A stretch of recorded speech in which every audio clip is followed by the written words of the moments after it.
你的珠子能买下这一条街了。小心一点，不要掉了。来，好嘞。百草味坚果，健康又美味，快来尝鲜啦！百草味坚果，小少爷，百草味坚果。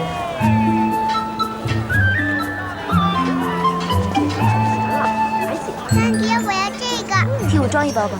好的。怎么今日有兴趣到凡间来？我记得昨天佳云报来一大摞公文，看他那神色，也不像什么闲文书。今日是阿离的生辰，来两包。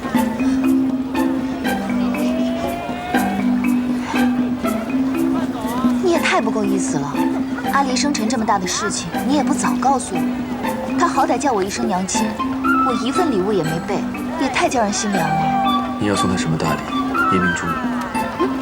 你怎么知道的？送人夜明珠不是你这么多年来的习惯吗？小仙送小珠，老仙送大珠。虽然送他夜明珠十分名贵，可是阿离人小不识货，送他也是白白浪费。你不知道，我有一颗半人高的，像月亮一样的，把它放在阿离的庆云殿，看着也开心啊。那可是四海八方独一无二的。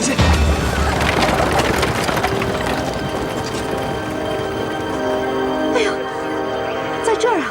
你怎么了？哎呦，谢谢你啊，小少爷。不客气。吓死娘了！你没事吧？没事。芊芊，几年不见，你怎么变成这副模样了？我这7万年，从未离开过青丘，也不曾伤过。方才想起的，莫非是梦？怎么了？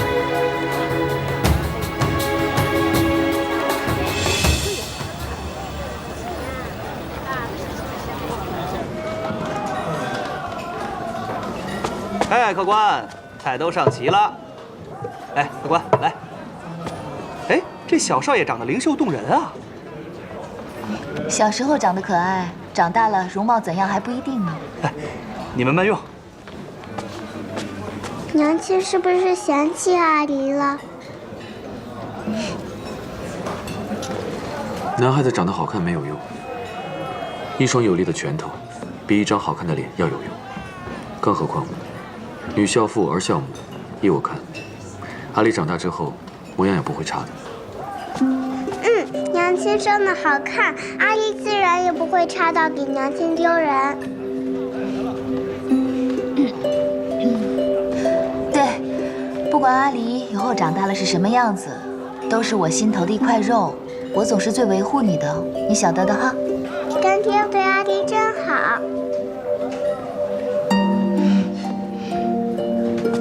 哎，两位客官，这老窖啊是小的刚热的，正好此时喝，你们品尝一下。谢谢。哎，慢用。你爱吃这个，多吃一点。这个你最不爱吃，但是对身体好。你瘦成这样，不心疼自己，我都心疼。芊芊，似你这般听不得情话，以后可该怎么办呢？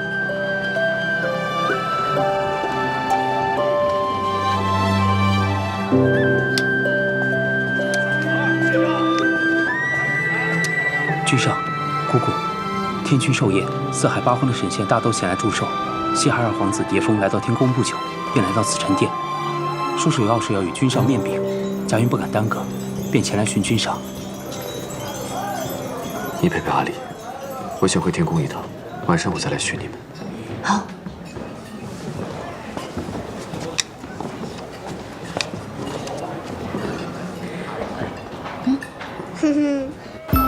哎，客官，慢走啊，下次再来。哎，好。哎，这位客官，怎么就您二位啊？刚才与您一起的那位公子呢？这附近可有什么好去处？好去处有啊，从这边往南边走，有一个茶馆。这个茶馆啊，价格虽然高了一点，但里边说书的说的可是相当好啊。说书？对。那我们就去茶馆吧。哎，好，谢谢了。哎，好好好。咱们书接上回。话说这条蟒，两位请。斑斑点点信他惊人胆，左右寻时令人慌。斗树摇，石头晃，有人落入他的口，十拿九准，是一命亡啊！于是这三人互望。你父君在天上品口茶的功夫，这凡间也就天黑了，咱们就在这坐着等他吧。这两位高高的跃起，向那条金蛇挥出一拳。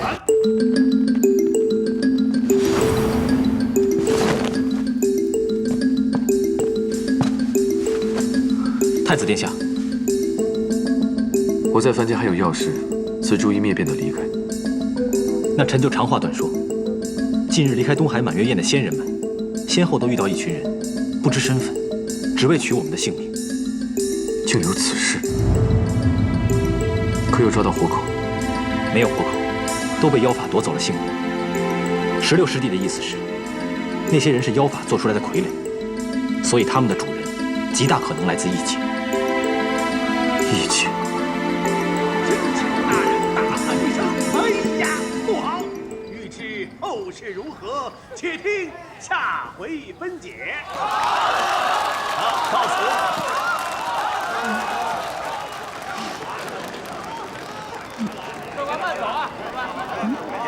阿离呢？阿离呢？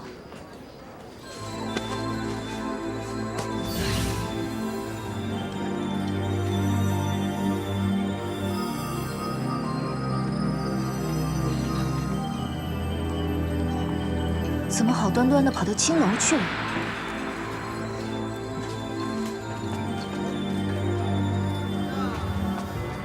兄台，你可晓得这市镇上的青楼在哪个方向？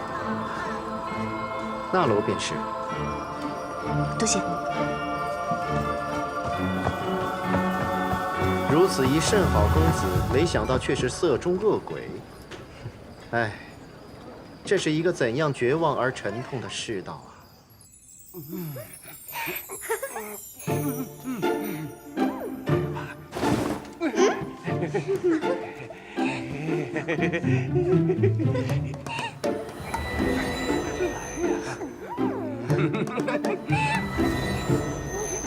那评书说的倒是不错，初初听的倒是很有兴趣。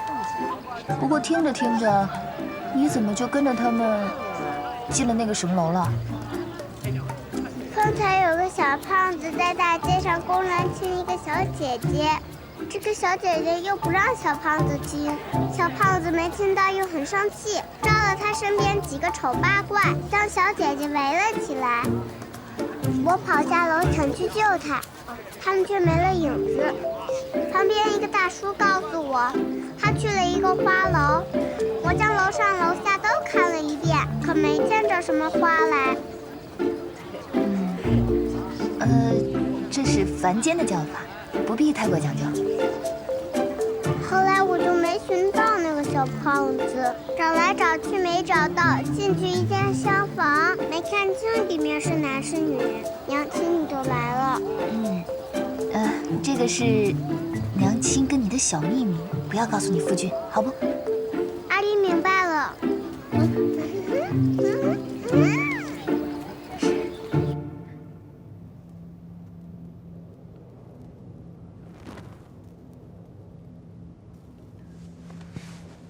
一盏茶后，本君再回来与你细谈此事。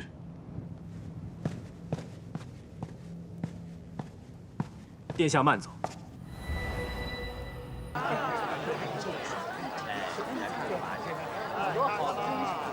多好看啊！是。哎，这位公子真是一表人才，本王好生仰慕啊！好说好说。哎，哇，这手也是又白又嫩。在下对公子一见倾心，不知公子可否？哇！你调戏我老婆，倒调戏得很欢快。你来了。能将我阿爹引得顺一场戏，你也是个人才。这次别过，保重。大胆！知道本公子是谁吗？啊！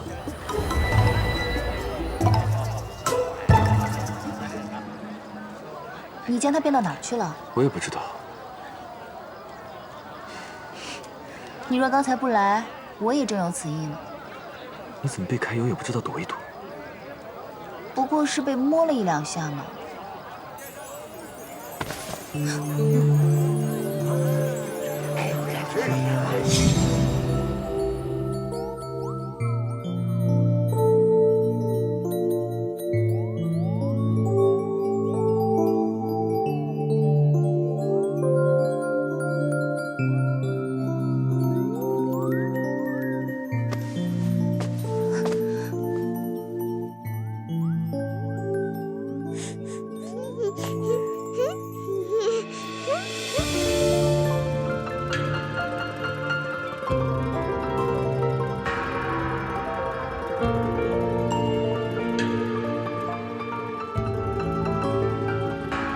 不过是被亲了一两口吧。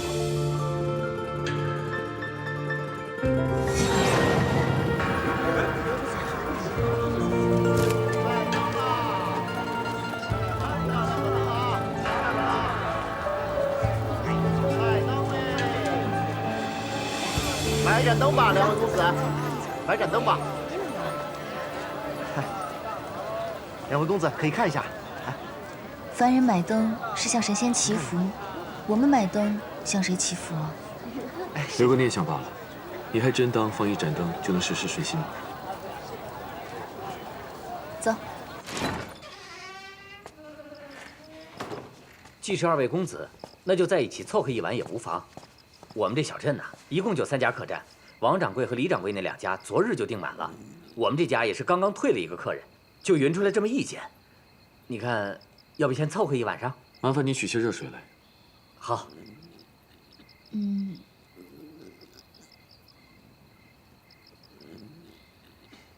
顺便做几道小菜。好嘞。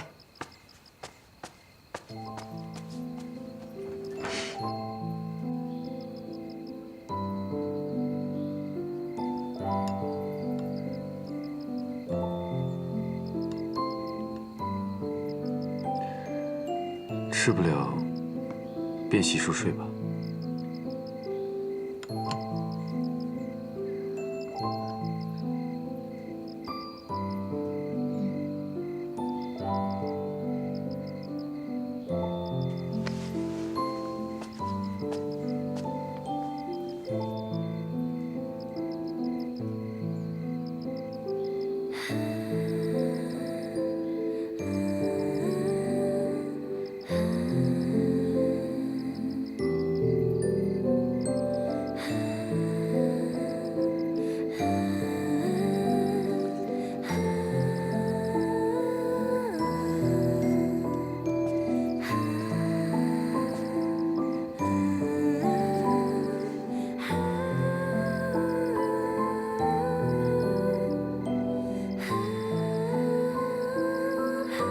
我一贯晓得你的脾气，却没料到你那般决绝。前尘往事你忘了便忘了，我既望着你记起，又望着你永不再记起。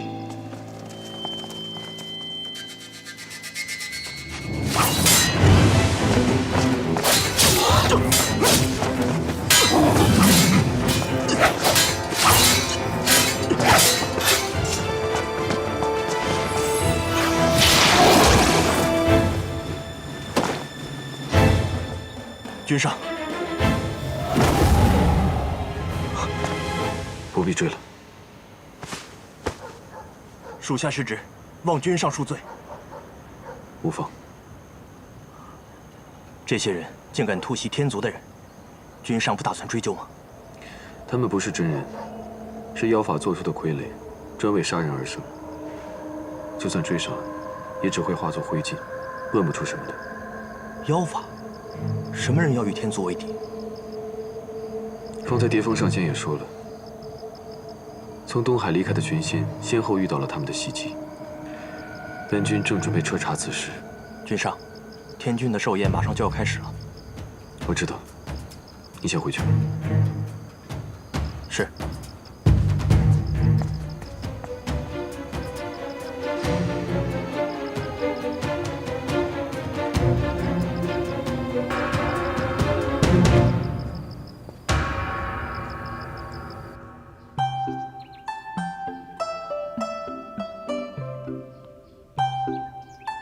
亲，娘亲，这个粥很稠。乖。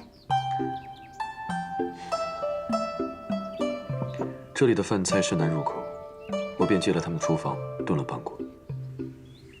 难怪，尝着这粥，和你做的粥一样。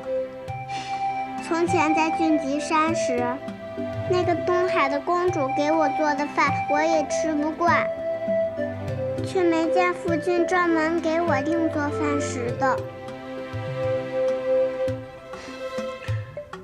我稍后有事，还得回趟天宫。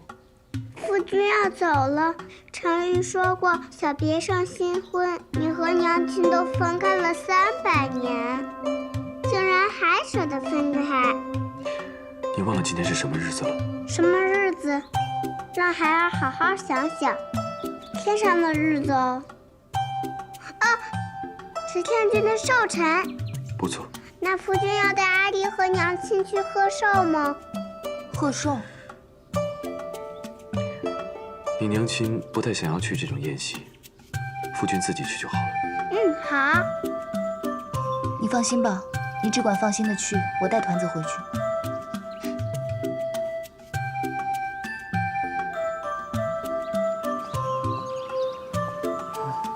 姑姑回来了。太子殿下呢？回天宫去了，说是有什么事要耽搁几天。那岂不是没人给你做饭了？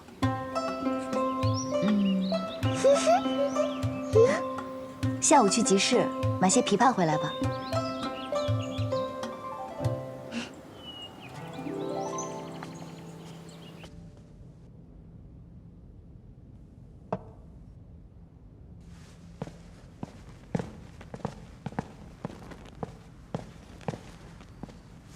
殿下果然守时，一盏茶便是一盏茶。方才在凡间，我也遇到了你说的人。殿下也遇到了。他们怎么敢对殿下下手？并非要对本君下手，他们是想要一个上仙的命，恰好被我的座下天书遇到。那殿下可留下什么活口？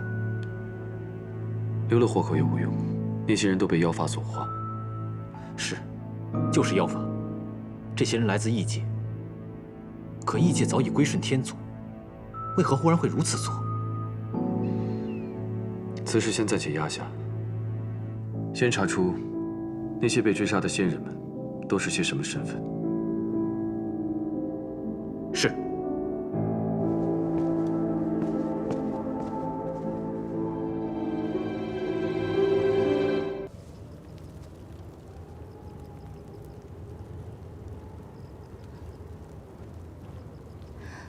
这小孩子这么一哄就睡着了。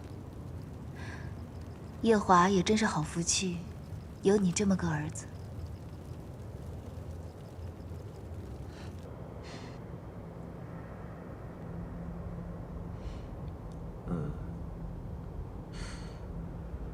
三叔与我还有什么不能说的吗？我只是觉得奇怪，你既然知道素素就是白浅了，为何不把她赶紧接回天宫？她可是与你有婚约的人。我不是说过，他已经彻底将我忘了吗？真的忘了？那一定是折颜上神的忘情药了。看来他还记得你挖走他双眼那件事，才将你彻底忘了个干净。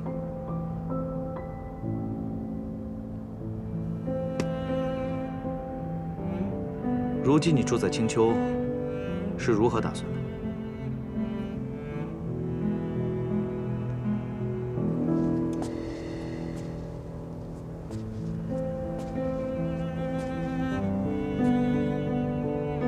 我想从头来过。从头来过？他是素素时，在天宫里没有任何好的记忆。既然如此，忘了就忘了吧。我只要慢慢来，让他心中有我。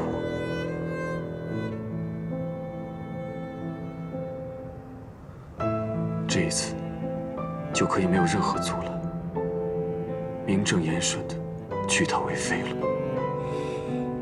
也好，如此也好。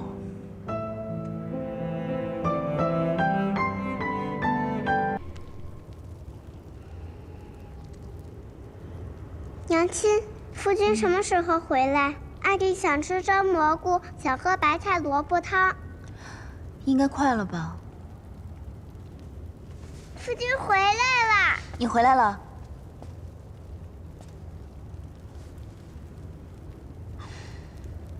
不是和你说过，阿丽现在长身体，不能整日里只吃这些。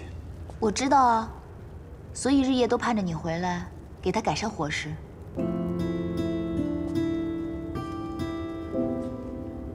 你真的在盼望我回来？夫君，娘亲脸红了。是盼着你回来做饭。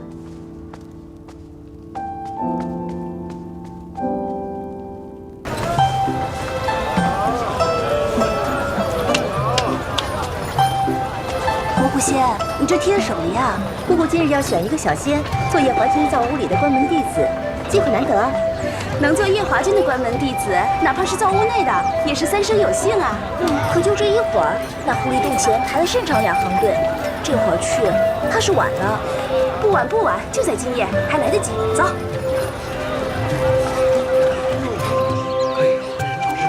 陪我吧。陪我啊。你在做什么呀？给我登记一下啊。还会风雨，一会儿就到我了，知道该我了。就我打得过，而且我还会做呢。下一位。哎，跟讲吧。听明谷说，你要选一个弟子给我。我会做羊肉，我会煲汤。是啊。我会做牛肉。哎，我会做鱼。下一位。你会做什么菜？让他们都撤了吧，没一个跟过好的。好，记下来。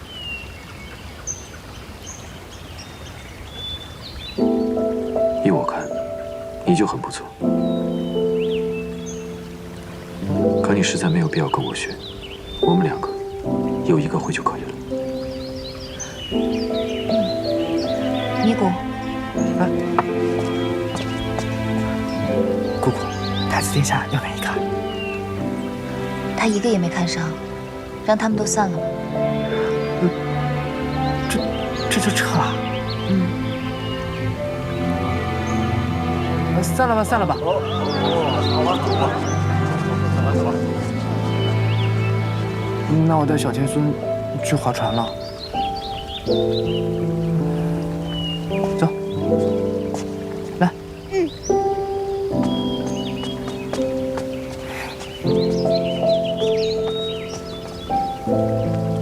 芊芊，陪我去散散步。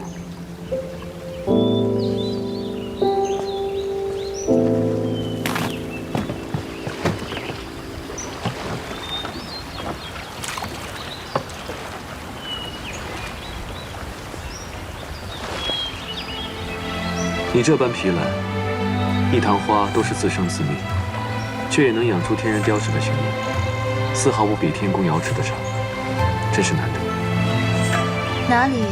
我这是壶野池子，怎跟你的瑶池比？你们的瑶池数万年来被仙人凡人写了数千首酸诗，被千万人赞叹。你想去看吗？看什么？九重天，瑶池。有机会吧。按芊芊你所说的，你从未去过天宫，难道不好奇吗？这四海八荒我没去过的地方多了，若是处处都好奇的话，我岂不累死？你看那昆仑虚也是四海闻名，我不是也照样没去吗？哦，你很仰慕昆仑虚吗？坏了，我没事提什么昆仑虚啊？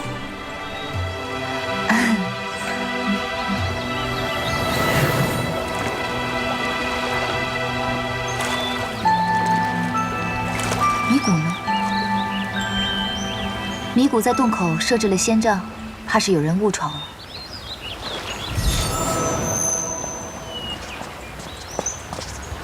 姑姑，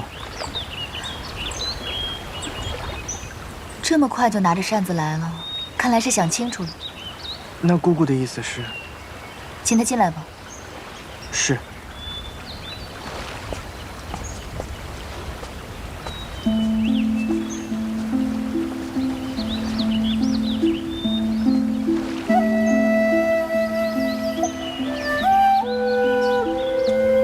姑姑怎么说？姑姑说，让你进去。少卿，我若是你，根本就不会来见姑姑。最后一次，此事过后，少勋绝不踏入青丘半步。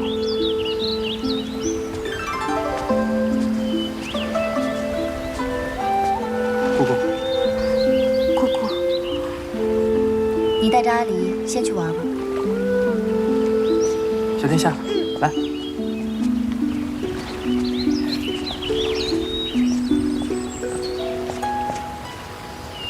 你既来找我，一定已经想清楚，问我要什么。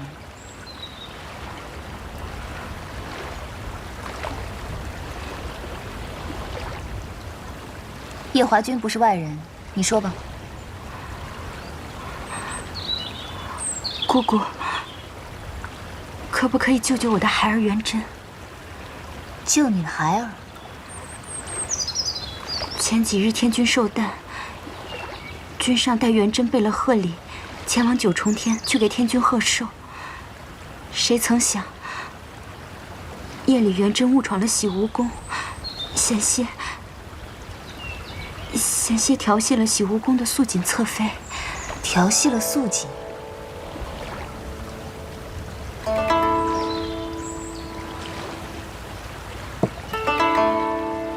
能做太子的果然不是一般人，戴绿帽子也戴得很欢快嘛。可元贞却在最后关头刹住了脚，但是却惊动了天君。天君震怒异常，立即着捆仙索捆了元贞，并下旨命他向凡历劫60年，60年后方可重列仙本。这调戏未遂来说，这处罚确实重了些。元贞是一个善心的好孩子，走在路上连蚂蚁都不舍得踩死一只，恳请姑姑去救他一命吧。可是，他毕竟调戏了叶华君的侧妃。不必做我的人情。元贞那回事，我也觉得判得重了些。他调戏的可是你的侧妃。我没有侧妃。既然太子殿下也觉得判了重了，恳请姑姑下凡救他一命。他不过是下凡历个劫，60年后又能重回仙班，何来救他一命？因为少卿已经打听到，在元贞18岁时，会有一个大劫，这个大劫会苦他一世。少卿不忍心看着他这样备受煎熬，所以恳请姑姑帮他把这劫数度化了，让他平平安安地度过这一生。所以，你来找我，是为了帮你儿子渡劫？是。少卿不敢求姑姑去求情免了这罪责，只求姑姑悄悄地帮一帮元贞。你这件事情来拜托我，托的倒是很有头脑。你知道，就算是我改了元贞的气运，天君也不会同我计较，是吧？少卿知道，这4海8荒之内，只有姑姑能做这件事。好，我答应你。这件事情我替你做了，但是事成之后，你我主仆情分就算是尽了。你与我青丘白浅，再无任何瓜葛。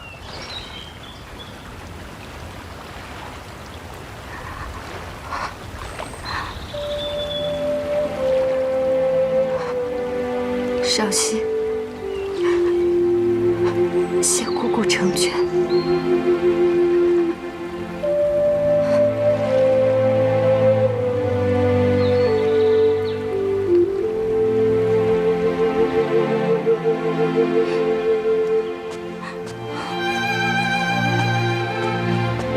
怎么了？又被那些小神仙欺负了？他们都笑我是小八蛇，不配在狐狸洞伺候青丘女君。你也太没出息了！小时候谁敢欺负我，我就把他打得连家门都不认识。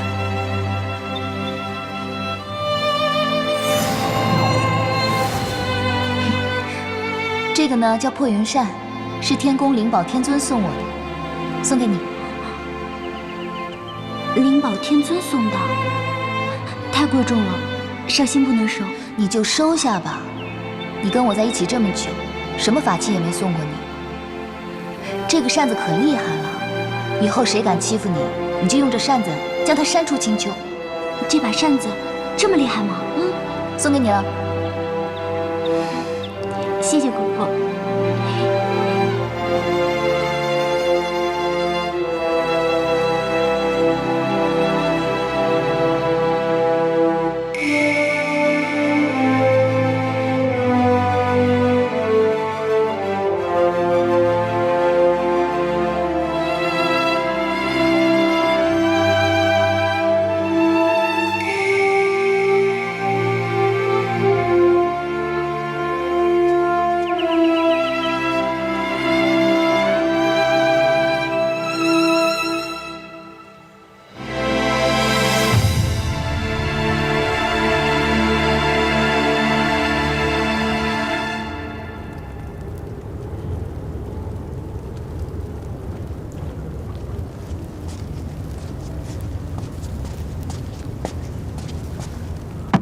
姑姑方才为何说绍兴将此事托付给你，还托付得很有头脑？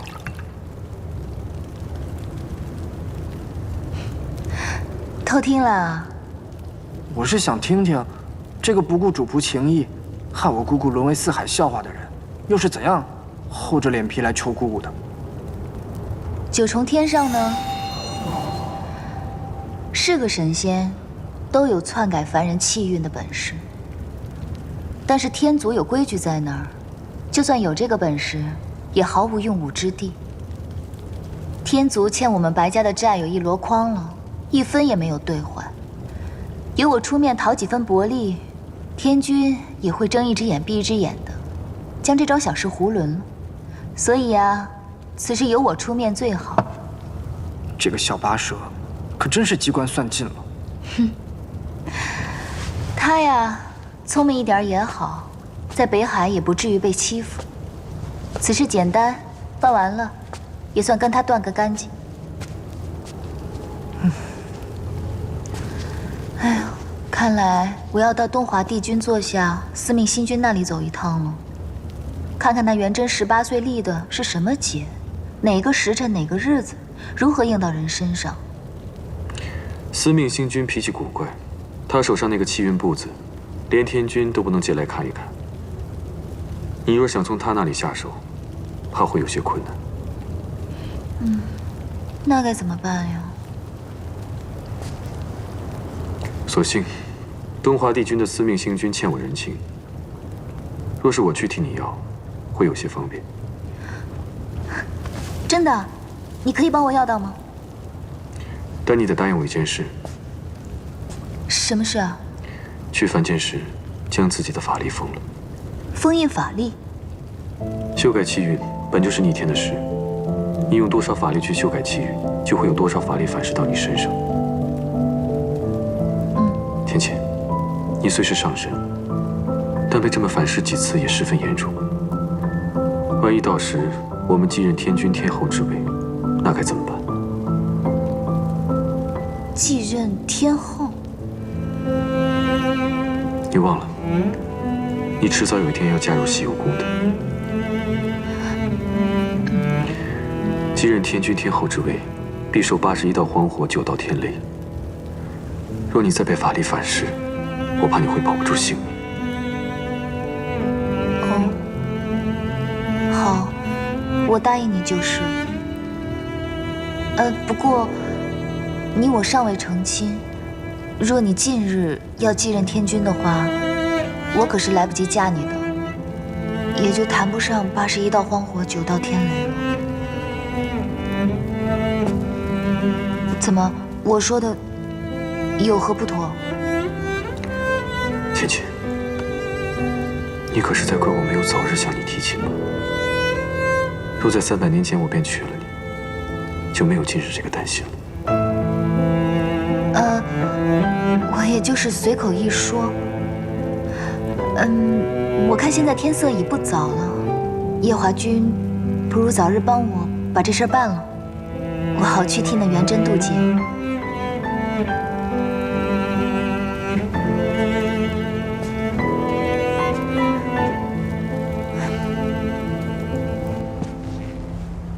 太子殿下怎会想到看元贞的运步？白浅上神答应二叔的小妾，要助元贞渡劫。姑姑还真是宅心仁厚啊，一点都不计较那小八蛇在300年前抢走了二殿下。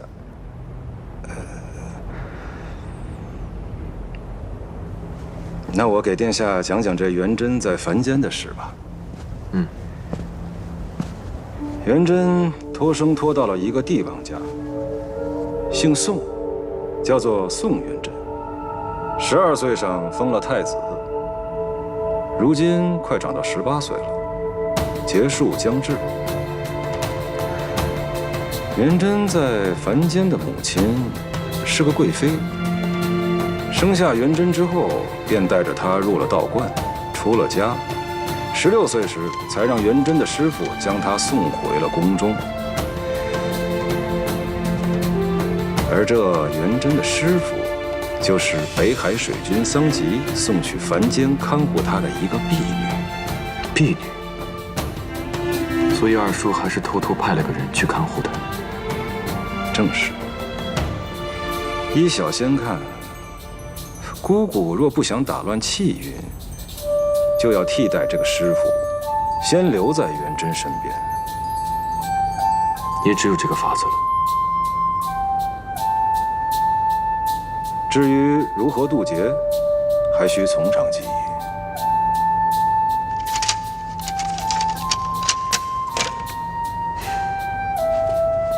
多谢。太子殿下言重了。当初是殿下您看在东华帝君的面子上，才原谅了白凤九偷走劫魄灯的事。今日就算我替帝君还了这个人情，只是殿下要记得提醒姑姑，到了那人间，一定要封了自己的法力，否则，本君明白。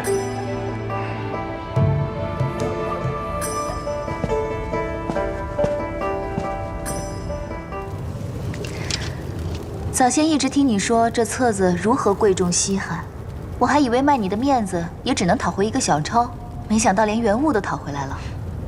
看看吧，司命这气运，写得很是让人唏嘘。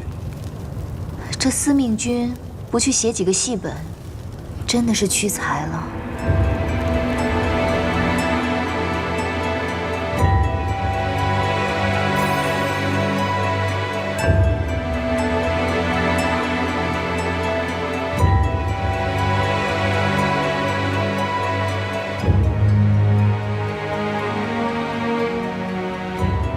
6月初1，皇帝出游处女春，太子元贞也会同行。到时会在河上出现一只大鹏鸟，将众人吓得惊慌失措。岸上一个美人意外落水，元贞就会跳下水去救人。所以这个劫是美人劫。元贞和那位美人在水中双双看对眼，只可惜皇帝也瞧上了那位女子，就带回宫中宠幸了。这皇帝还真是多情啊！元贞不甘心失去一生所爱，就在某夜醉酒之后，和那美人曲径通幽。不久之后，美人就生下了一个皇子。所以，元贞是给他在凡间的老爹戴了顶绿帽子。没错，那名皇子自然就是元贞的儿子，但他自己不清楚。10多年之后，皇帝病入膏肓，皇子和元贞争夺太子之位。最后死在了元贞的剑下，这个噩耗传入了美人的耳中，上吊自尽。死之前留下了一封书信，告诉元贞事情的真相。元贞读后悲痛欲绝，也郁抹了脖子，可无奈当时皇朝只留下他一个男丁，他只好忍痛坐上了龙座。这么一坐，就坐到了60岁寿终正寝，疾苦一生。如此跌宕起伏的命运，元贞这一生还真是个传奇啊！如此说来，他18岁见到落水美人，是他关键的转折点。他只要不救那个美人，这一生就能顺顺当当的。不错。看来我要去凡间住个半年了，等到6月初1，去阻止他救这个美人。我已经为你安排妥当，你到了凡间之后，就会由元贞的道姑师傅引荐入宫，做元贞的新师傅。我要做道姑？不错。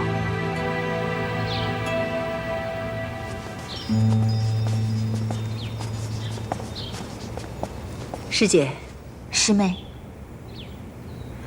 太子殿下，贫道与你的缘分已了了，也该离去了。师父，只是身为殿下的师傅，如此贸然的离去，终归对不起殿下。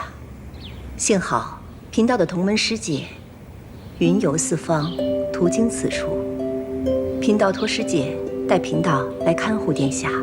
师姐几百年不曾出师门了，此番能与元贞殿下结一趟师徒的缘分，与殿下也算是善福。可是元贞舍不得师父啊。缘来缘去，都由不得你我呀，殿下。元贞明白，可是多谢道长这几年对元贞的看护。贵妃娘娘客气了，快来见过贫道的师姐吧。元贞，快拜见道长。道长，不错，不错。道长的意思是，贫道一眼就看出，太子殿下乃是9重天位列仙班的神仙。因犯了错事，才下凡历劫。那经过劫难，我儿还能重列仙班吗？如贫道点化得当，太子殿下又一心向道，我相信重回仙班并不是难事。快叫师傅！哦，师傅。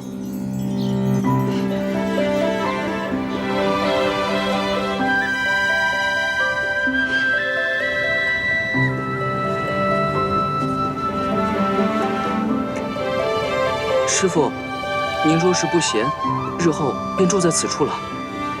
不错，你今日先回吧，明日再来与为师学道。是。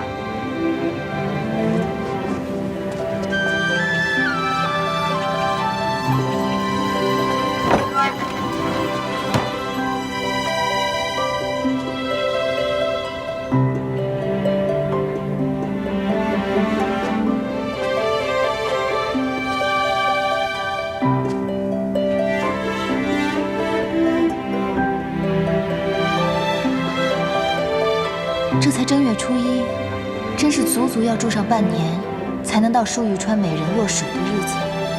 不过也好，能体会体会凡间皇家是如何过日子的。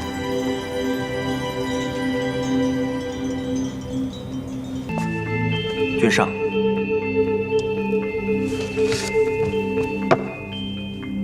臣等近日追查异界的事，遇到了很多异界的人，乔装到各地寻找司音上仙。手中均带着这幅画，听闻这幅画正本是义军离境亲手所绘，其余的全是副本。方才16师弟还来消息，今日义军上了昆仑虚，说是撞见了司音，特地去昆仑虚查看司音是否回了师门。我寻17师弟寻了7万年都没有线索，怎么叫他给撞见了？分明又是祸国。铁凤上仙，这画卷上面的人，可真是司音上仙？不错，正是我17师弟。你方才说离境义军与司音上仙见过。对，是离境对我师弟紫兰说的。可又说在何处？东海北岸。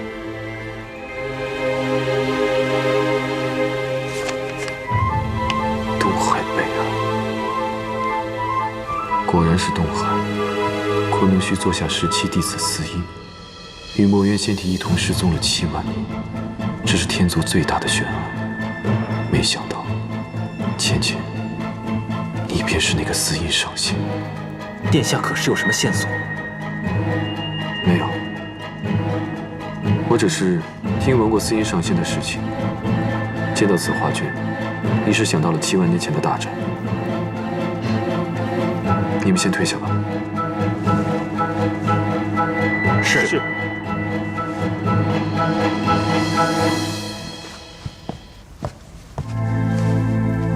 为何要带走墨渊的仙体？为何要消失？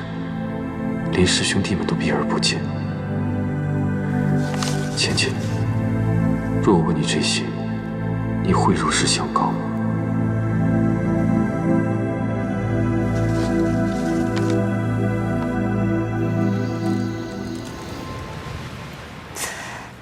不如那美人落水的时候，我去将她救了。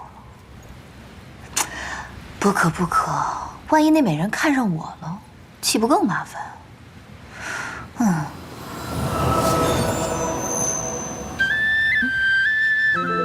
芊芊，几日不见，我想你想的可厉害了。你可想我？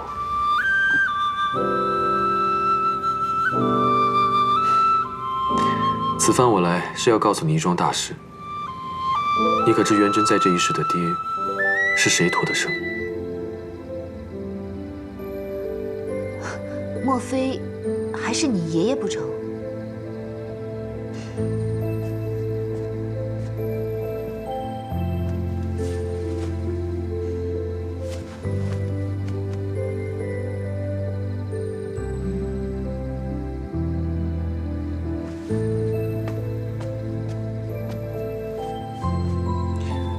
虽不至于是我爷爷，却也差不多。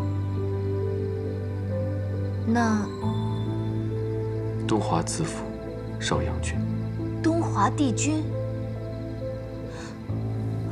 莫非小九？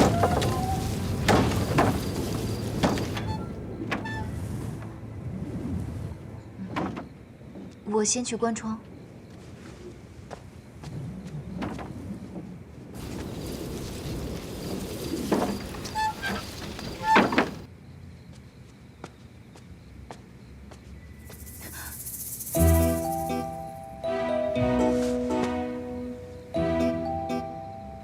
你睡外边还是睡里面？我还是睡地上吧。芊芊，今夜不管你睡地上还是睡床上，结果都是一样的。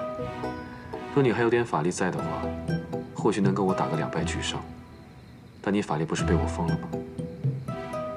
又或许你是半推半就。夜华君，你说笑了，我这不是怕床太小怠慢你吗？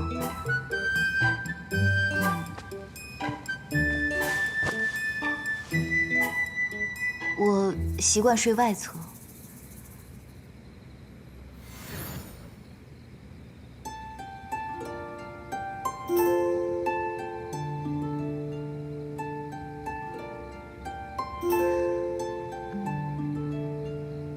话说，这凡间真的有大鹏鸟啊？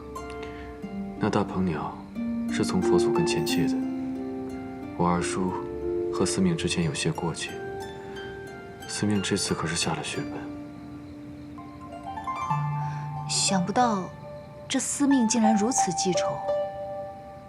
他好不容易安排一出大戏，让我给搅和了，他不得记恨我啊？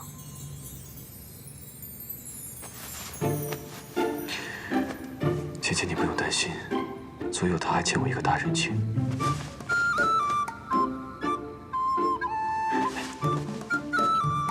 你想不想我抱着你睡？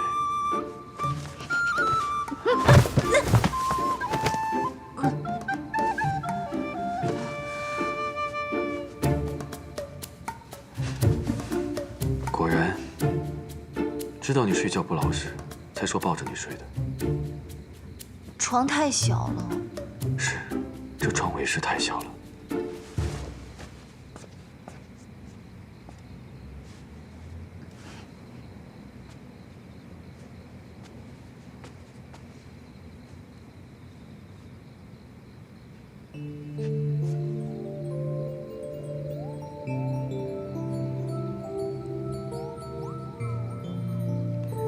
芊芊，你可识得那四阴神君？我听过，但没见过。不是听说他跟墨渊上神一同归隐了吗？原以为你会知道的更多些。不知道。今日那义军离境，画了一幅四阴神君的丹青，并私下寻找他的行踪。这丹青辗转到了我的手上，猛地一看，像极了女扮男装的你。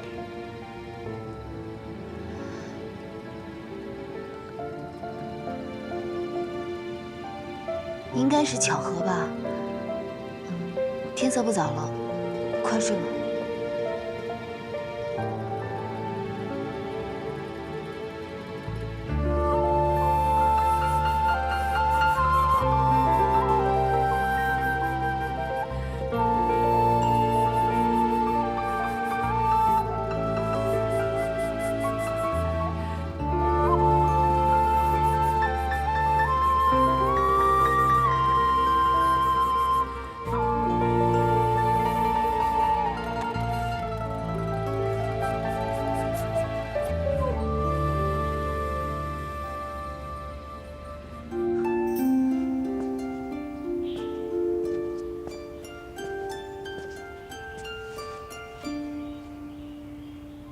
芊芊，过来与我书法。你是在唤我？听米谷说你书法书得很不错。今日我得去觐见天君，若是仪容不整就不好了。哦。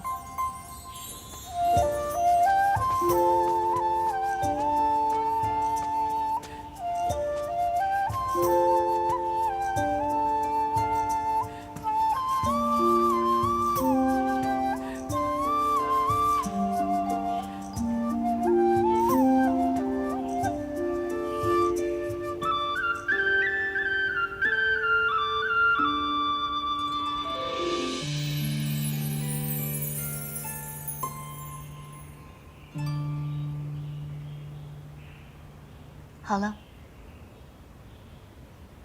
你从前没事。芊芊，这串珠子你先带着。如今的你跟凡人没什么两样，虽然不至于遭遇到什么危险，但还是以防万一。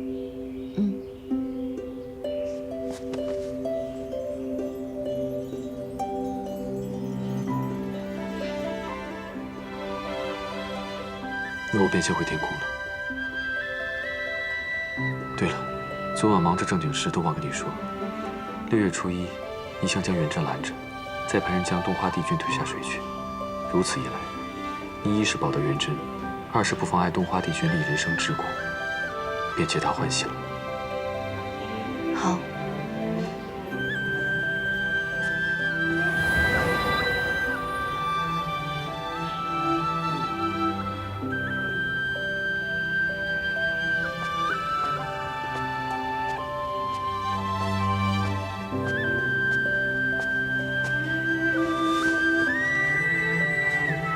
他昨晚做什么正经事了？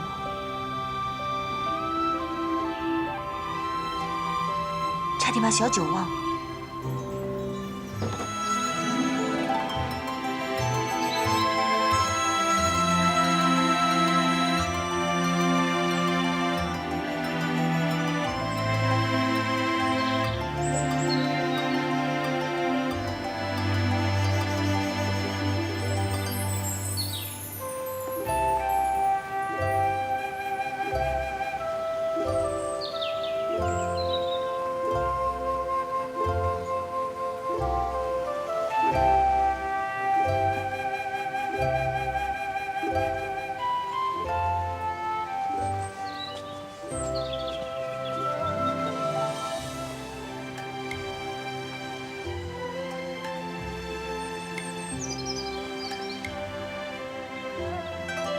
太子殿下还真是放心不下上神呐。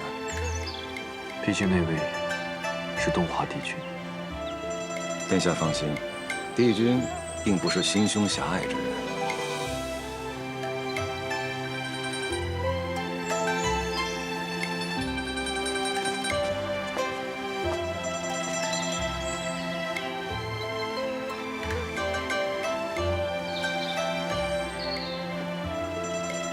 时辰一到，大鹏就要来，得赶快将元贞叫过来。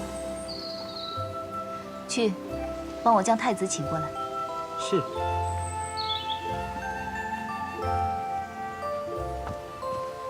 太子殿下，道长有请。师傅。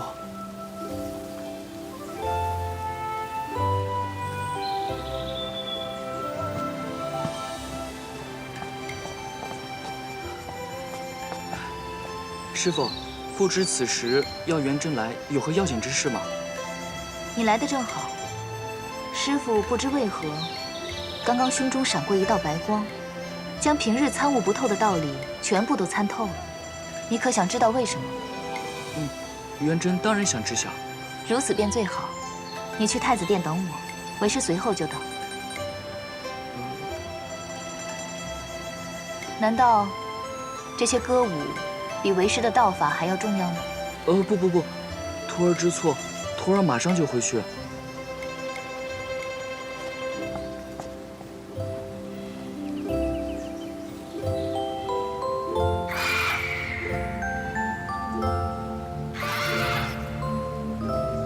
快看，那好像是大鹏鸟。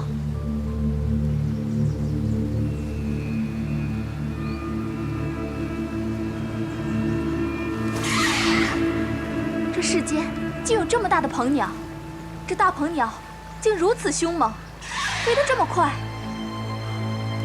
如此大的鹏鸟，只在经文中出现过。此时现身，会不会有什么征兆？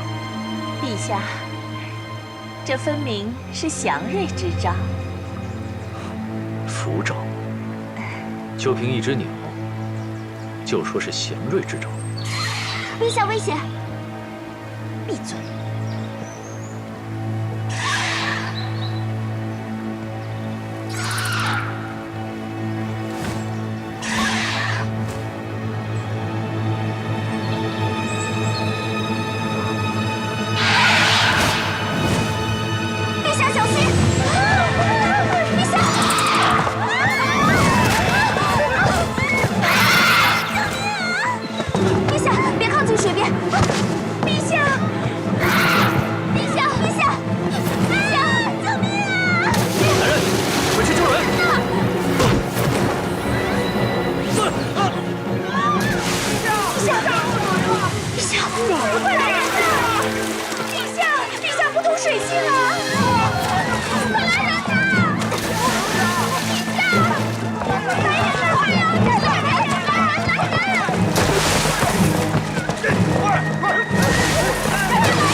千算万算，却没有算到东华这事脱生成了一个旱鸭子。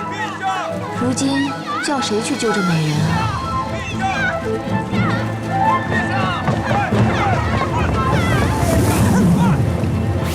殿下不可失法。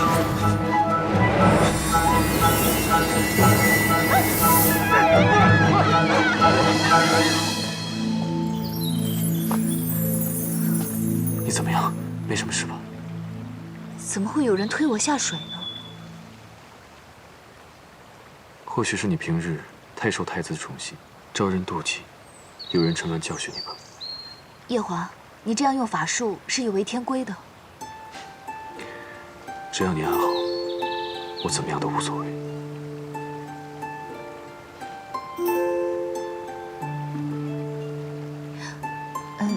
你这样救了我，那东华和凤九怎么办？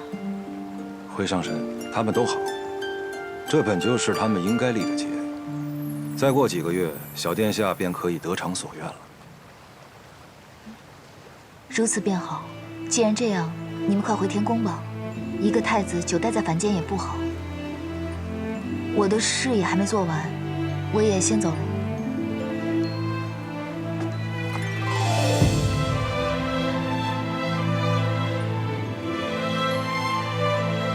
陛下，陛下，陛下，你醒一醒啊！陛下，你醒醒！陛下，陛下，陛下，我求您了！陛下，陛下，我求您了，您醒过来吧，陛下！我没有你活不下去啊，陛下！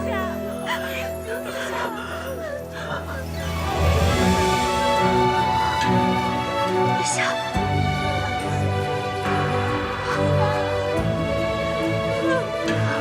是你救的我。